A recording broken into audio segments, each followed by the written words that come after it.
বন্ধুরা, আমাদের পৃথিবীর ৭১% জলে ভরা, আর এর বেশিরভাগটাই হলো সমুদ্র। সমুদ্রের নিচে আছে বিভিন্ন প্রকারের উদ্ভিদ ও প্রাণী।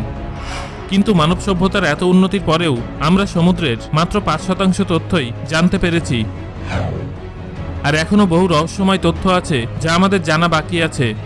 কিন্তু যা যা তথ্য আমাদের জানা, তার মধ্যেও এমন কিছু আশ্চর্যজনক ও রহস্যময় তথ্য আছে যা শুনলে আপনারা ভীষণ অবাক হবেন। আজকের এই ভিডিওতে সাগরের এমনই কিছু অদ্ভুত তথ্য আপনাদের জানাবো। তাহলে চলুন বন্ধুরা, শুরু করা যাক। পৃথিবীর বেশিরভাগটাই সমুদ্র দিয়ে ঘেরা। বন্ধুরা, আপনারা নিশ্চয়ই শুনেছেন যে আমাদের পৃথিবীর বেশিরভাগটাই হলো জল। কিন্তু আপনি কি জানেন যে আসলে ঠিক কতটা অংশ জলে ভরা? এর উত্তর হলো শতকরা ৭১%। হ্যাঁ বন্ধুরা, ঠিকই শুনেছেন। আমাদের পৃথিবীর ৭১% সমুদ্র দিয়েই ঢাকা, আর বাকি ২৯% স্থলভাগ। আর এ কারণেই হয়তো কয়েক কোটি প্রাণী সমুদ্রে বাস করে। বন্ধুরা, আপনারা কি জানেন এখনো পর্যন্ত সমুদ্রের কতটা অংশ আমরা খুঁজে বের করতে সক্ষম হয়েছি? মানব সভ্যতা ও প্রযুক্তির এত উন্নতির পরেও আমরা সমুদ্র ও মহাসাগরের মাত্র ৫% সম্বন্ধে জানতে পেরেছি। সমুদ্রের গভীরে এখনো বহু রহস্যময় জিনিস লুকিয়ে আছে যার খোঁজ এখনো আমরা পাইনি। প্রশান্ত মহাসাগর পৃথিবীর মোট স্থলভাগের থেকেও বড়। বন্ধুরা, আপনারা কি জানেন যে পৃথিবীর সবথেকে বড় মহাসাগর কোনটি? যদি আপনারা না জেনে থাকেন তাহলে জানিয়ে রাখি যে পৃথিবীর সবথেকে বড় মহাসাগর হলো প্রশান্ত মহাসাগর। এই মহাসাগরের মোট ক্ষেত্রফল কত তা জানলে আপনারা অবাক হবেন। প্রশান্ত মহাসাগর পৃথিবীর ১৬,৫০,০০,০০০ বর্গ কিলোমিটার জায়গা জুড়ে বিস্তৃত। যদি এখনও আপনি এর বিশালতা সম্পর্কে আন্দাজ করতে না পারেন তাহলে জানিয়ে রাখি যে প্রশান্ত মহাসাগরের ক্ষেত্রফল পৃথিবীর স্থলভাগের ক্ষেত্রফলের থেকেও বেশি। এখন নিশ্চয়ই আপনারা আন্দাজ করতে পারছেন যে প্রশান্ত মহাসাগর কতটা বিশাল। পৃথিবীর বেশিরভাগ অক্সিজেন আসে সমুদ্র থেকে। বন্ধুরা, আপনারা নিশ্চয়ই জানেন যে গাছ কাটা উচিত নয়, কেননা যদি গাছ না থাকে আমরা শ্বাস নেওয়ার জন্য অক্সিজেনও পাবো না। কিন্তু আপনিও কি এটাই ভাবেন যে পৃথিবীর সমস্ত অক্সিজেন শুধু স্থলভাগের গাছ থেকেই পাওয়া যায়? তাহলে জেনে রাখুন এটা একদম ভুল, কেননা গাছ পৃথিবীর মাত্র ২৮% অক্সিজেন উৎপাদন করে। হ্যাঁ বন্ধুরা, একেবারে ঠিক শুনেছেন। তাহলে বাকি অক্সিজেন কোথা থেকে আসে? আমাদের পৃথিবীর ৭০% অক্সিজেন সামুদ্রিক উদ্ভিদ থেকে উৎপন্ন হয়। তাই এগুলো ছাড়া পৃথিবীতে জীবনের অস্তিত্ব থাকা অসম্ভব। আর এই কথা জানলে আপনারা আশ্চর্য হবেন যে সামুদ্রিক বনস্পতি মানুষের আবাদ শস্যের থেকেও বেশি পরিমাণে আছে। পৃথিবীর সবথেকে বেশি আর্টিফ্যাক্ট সমুদ্রের মধ্যেই আছে। বন্ধুরা, এই তথ্যটা শুনলে আপনারা অবাক হবেন। যদি আপনারা পৃথিবীর সবথেকে সুন্দর ও বিখ্যাত কলাকৃতির কথা ভাবেন তাহলে মনে হবে আপনি তা শুধু জাদুঘরেই দেখতে পাবেন বা কোনো বিশেষ স্থানে। কিন্তু বন্ধুরা, আপনাদের জানিয়ে রাখি যে সমুদ্রের গভীরে অসংখ্য কলাকৃতির নিদর্শন রয়েছে যা আর কোথাও নেই।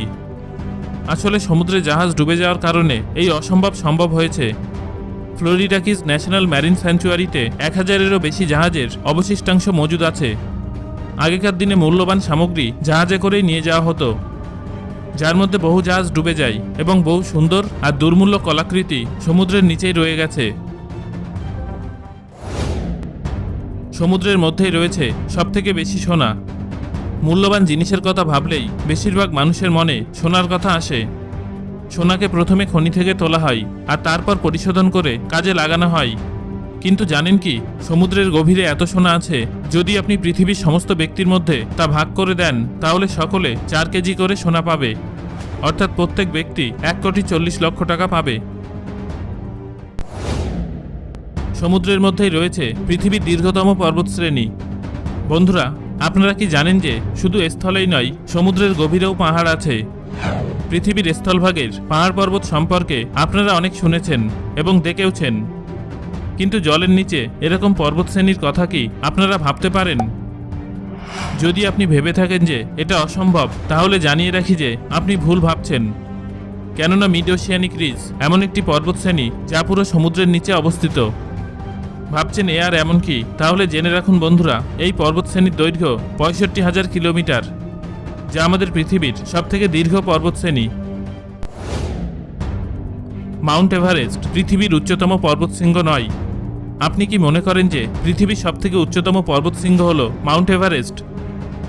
তাহলে আরেকবার ভেবে নিন, কেননা এরপর আপনি যা জানতে চলেছেন তারপর আপনার মনে দ্বিমত তৈরি হবে। সমুদ্র তল থেকে মাউন্ট এভারেস্টের উচ্চতা ৮,৮৪৮ মিটার, কিন্তু যদি সমুদ্র থেকে মাপেন তাহলে হাওয়াইয়ে অবস্থিত মৌনাকিয়ার উচ্চতা ১০,০০০ মিটার। তাহলে আপনারাই ভাবুন যে কার উচ্চতা বেশি। Under water waterfall. বন্ধুরা, আপনারা হয়তো শুনলে অবাক হবেন যে সমুদ্রের নিচেও ঝর্ণা আছে। একবার ভেবে দেখুন, বিশালাকার একটি জলাশয়ের ভিতরে আছে একটি ঝর্ণা। বিজ্ঞানের কারণেই আমরা এমন কিছু ঝর্ণা সম্পর্কে জানি, কিন্তু এরকম বেশিরভাগ ঝর্ণাই আমাদের থেকে লুকানো রয়েছে। এই ঝর্ণা সাধারণত গ্রিনল্যান্ড ও আইসল্যান্ডের মাঝের সমুদ্রতে দেখা যায়। ডেনমার্কের পূর্ব ও পশ্চিম দিকের জলের উষ্ণতার তারতম্যের জন্য এই সমস্ত ঝর্ণার সৃষ্টি হয়েছে। এখন আপনি যখনই কোনো পাহাড়ের উপর ঝর্ণা দেখবেন তখন এটাও মনে হবে যে সমুদ্রের নিচেও এমন একটি দুনিয়া আছে। সমুদ্রে পাওয়া যায় সুন্দর কোরাল। সমুদ্রের নিচে নানান সুন্দর দৃশ্য দেখা যায়, আর এই সমস্ত দৃশ্যকে সুন্দর বানায় প্রবাল ও বিভিন্ন জলজ জীব। প্রবাল সুন্দর হওয়ার সাথে সাথে ভীষণ উপকারীও হয়। কিন্তু জানেন কি, প্রবালের রাসায়নিক মিশ্রণ ও মনুষ্য হাড়ের রাসায়নিক মিশ্রণের মধ্যে অনেক মিল আছে, আর সে কারণেই হয়তো হাড়ের রোগ থাকা ব্যক্তিরা প্রবাল পাথর ধারণ করে। এতক্ষণে নিশ্চয়ই বুঝতে পারছেন যে সমুদ্র আমাদের জন্য কতটা উপকারী। শেষ হতে চলেছে উপকূলীয় শহরগুলো। এই তথ্যটি অদ্ভুত হওয়ার সাথে সাথে ভীষণ গুরুত্বপূর্ণও বটে। আপনারা নিশ্চয়ই জানেন যে গ্লোবাল ওয়ার্মিং আমাদের জন্য কতটা ক্ষতিকর। গ্লোবাল ওয়ার্মিংয়ের কারণে পৃথিবীর মেরুপ্রদেশের বরফ গলে যাচ্ছে। যদি বিশ্বের তাপমাত্রা আরও ৪ ডিগ্রি সেলসিয়াস বাড়ে তাহলে পৃথিবীর প্রায় সমস্ত উপকূলীয় শহর সমুদ্রে ডুবে যাবে। বিশ্ব উষ্ণায়ন কতটা ভয়ঙ্কর এই তথ্য থেকে বুঝতেই পারছেন। তাই পৃথিবীকে আমাদের দূষণমুক্ত করে তুলতেই হবে, তা না হলে খুব শীঘ্রই পৃথিবী থেকে প্রাণের অস্তিত্ব মুছে যাবে। পৃথিবীর সবথেকে বড় সুনামি। বন্ধুরা, আপনারা সকলে নিশ্চয়ই টিভিতে বা খবরের কাগজে সুনামি সম্পর্কে পড়েছেন ও দেখেছেন। সুনামি একটি ভয়ঙ্কর প্রাকৃতিক দুর্ঘটনা। সমুদ্রের মধ্যে ভূমিকম্পের ফলে যে বিশালাকার ঢেউ উৎপন্ন হয় তাকেই সুনামি বলে। সুনামির ফলে ভয়ঙ্কর ক্ষয়ক্ষতি হয়, হাজার হাজার মানুষ ও প্রাণীর মৃত্যু ঘটে। তাছাড়াও অনেক ঘরবাড়ি, রাস্তাঘাট সবকিছু ধ্বংস হয়ে যায়। আপনারা নিশ্চয়ই অনেক ভয়ঙ্কর সুনামি সম্পর্কে শুনেছেন, কিন্তু আমাদের পৃথিবীর সবথেকে বৃহৎ বা প্রকাণ্ড সুনামির কথা কি আপনি জানেন? আলাস্কার লিটুয়া বেতে এই প্রকাণ্ড সুনামিটি হয়েছিল, যাতে ঢেউর উচ্চতা ছিল ১৭২০ ফুট। এর আগে বা পরে এত প্রকাণ্ড সুনামি আর কখনো হয়নি।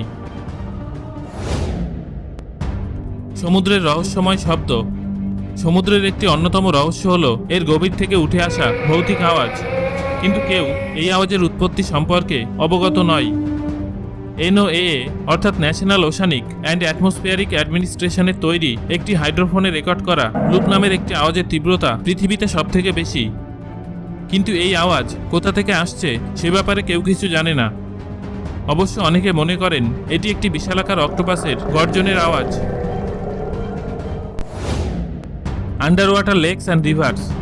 বন্ধুরা, আপনারা সকলেই হ্রদ ও নদী দেখেছেন, কিন্তু যদি বলি সমুদ্রের গভীরেও হ্রদ ও নদী আছে, তাহলে ব্রায়ান পুল নামে পরিচিত এই সমস্ত হ্রদ সমুদ্রের গভীরে নুনের স্তর জলে মিশে যাওয়ার কারণে তৈরি হয়। এই জল সমুদ্রের এমনকি জলের থেকে ৫ গুণ বেশি নোনতা, আর সামুদ্রিক প্রাণীরা এর মধ্যে বেশিক্ষণ বেঁচে থাকতে পারে না। কিন্তু সমুদ্রের নিচে নদী শুনলেই অবাক লাগে, তাই না? কিন্তু আশ্চর্যজনক হলেও এটাই সত্যি। Sunscreen in coral.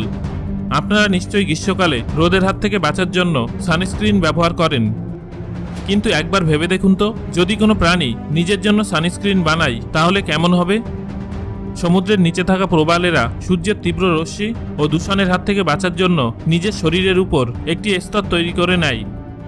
Commonwealth research and scientific অর্গানাইজেশনের মতে অস্ট্রেলিয়ার গ্রেট ব্যারিয়ার রিফের প্রবালেরা নিজেদের শরীরের উপর নিজেরাই সানস্ক্রিন তৈরি করে নেয়। Blood falls of Antarctica. বন্ধুরা, আপনারা কি আন্টার্কটিকার ব্লাড ফলসের কথা শুনেছেন? অনেকেই হয়তো জানেন না এটা আসলে কি, তাই আপনাদের জানিয়ে রাখি যে প্রায় 100 কিমির অধিক জায়গা জুড়ে বিস্তৃত ব্ল্যাড ফলস টেইলর গ্লেশিয়ারের একেবারে উত্তর প্রান্তে অবস্থিত। আসলে অসম্ভব ধীরগতিতে আয়রন সমৃদ্ধ নোনতা জল ক্ষরণ ও তা বাতাসের সংস্পর্শে এসে জারিত হওয়ার ফলে ব্লাড ফলস তৈরি হয়েছে। যেভাবে লোহায় মরচে ধরে ঠিক সেভাবেই এর সৃষ্টি হয়েছে। যদিও কোথার থেকে এই প্রচণ্ড নোনতা জল খরিত হচ্ছে তা আজও সকলের অজানা। বন্ধুরা, এই ছিল সমুদ্র সম্পর্কে কিছু অজানা তথ্য। এর মধ্যে কোন তথ্যটি আপনাকে সবথেকে বেশি অবাক করলো কমেন্ট করে আমাকে জানান। আর ভিডিওটি ভালো লাগলে একটা লাইক করুন এবং বন্ধুদের সাথে শেয়ার করুন। পরবর্তীতে এরকম তথ্যবহুল ভিডিও পেতে চ্যানেলটি সাবস্ক্রাইব করুন এবং পাশে আসা বেল আইকনটি প্রেস করুন।